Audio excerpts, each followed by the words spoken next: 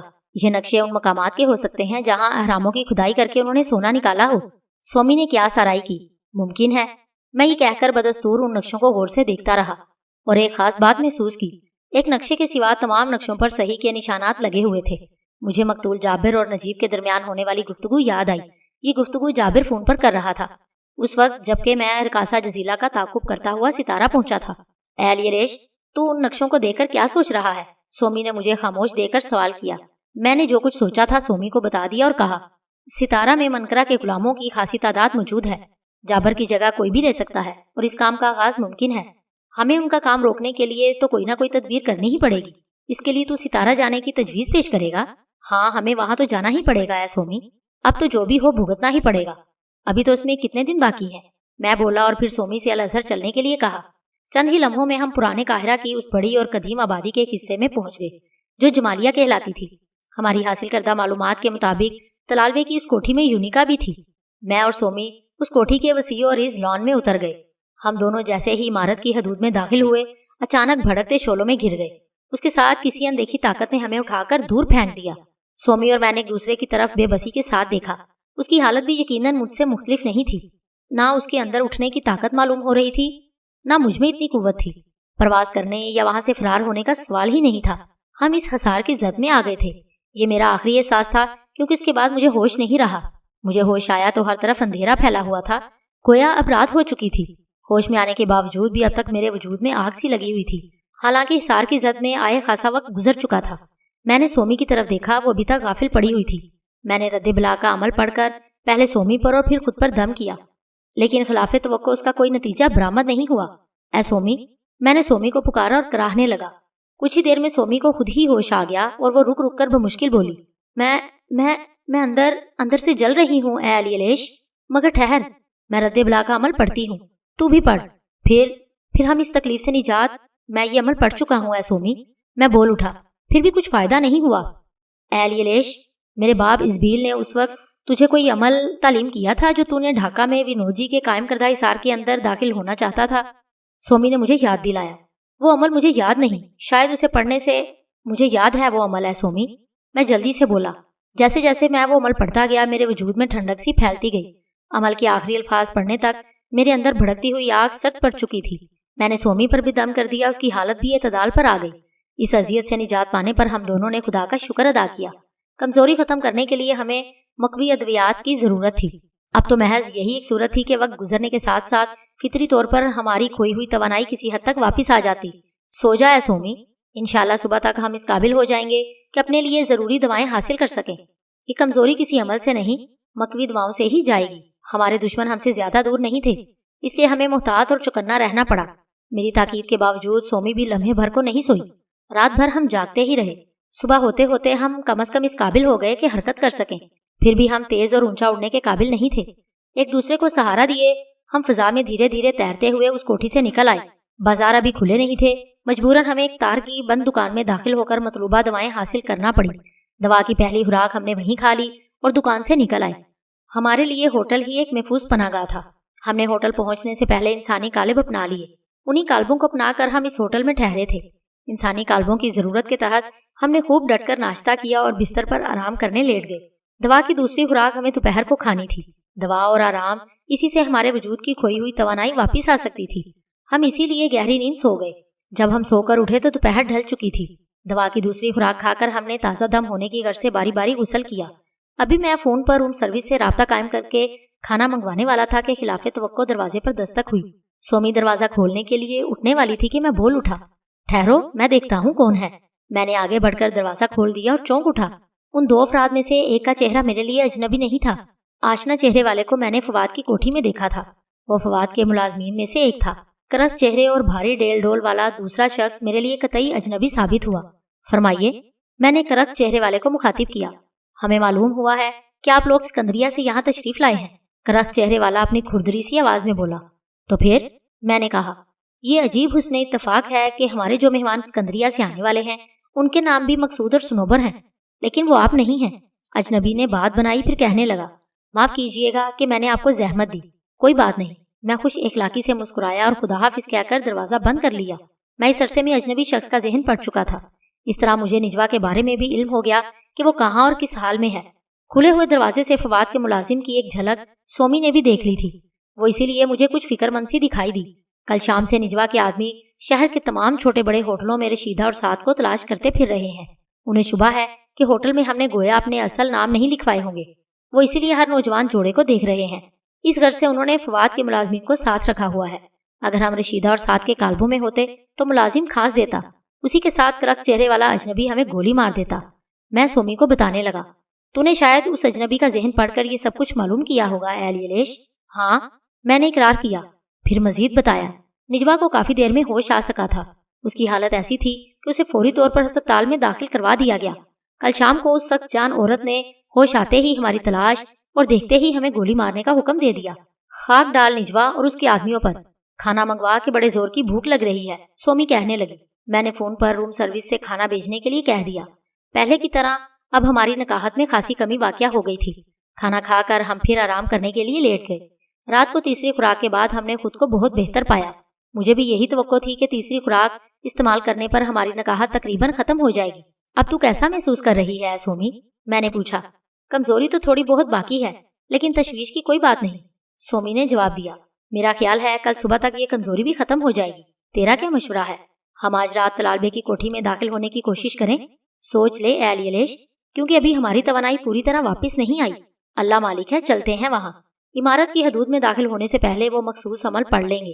عمل پڑھ کر ہم انشاءاللہ اس خطرناک نادیدہ حصار کو عبور کرنے میں کامیاب ہو جائیں گے، میں نے کہا۔